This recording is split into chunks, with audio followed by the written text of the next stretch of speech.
اصل درخت تھا اسلام کا نبی صلی اللہ علیہ وآلہ وسلم، ان کے اہل بیت علیہم السلام، ان کے صحابہ کرام علیہم رضوان. وقت کے ساتھ ساتھ ان سے پتے ٹوٹ کے فرقوں کی شکل میں الگ ہوئے اور آج امت میں اتنے فرقے بن گئے. لہٰذا یہ فرقے تو سارے ہی جہنمی ہیں، اور اصل چیز جو جنت میں جانے والی ہے وہ ہے جو فرقوں کے بغیر ہے، اپنے آپ کو اللہ کے نبی علیہ السلام، ان کے اہل بیت، صحابہ اور اللہ تعالیٰ کی ذات کے ساتھ جو لوگ جوڑتے ہیں نا، وہ فرقہ نہیں. ان کے لیے بخاری مسلم میں ہے کہ میری امت کا ایک گروہ، ایک جماعت قیامت تک حق پہ قائم رہے گی،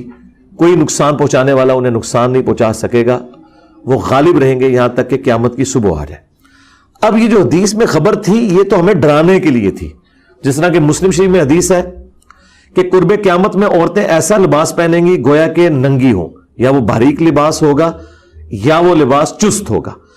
اس کا مطلب ہم یہ نکال لیں گے کہ اللہ کے نبی نے فرمایا تھا کہ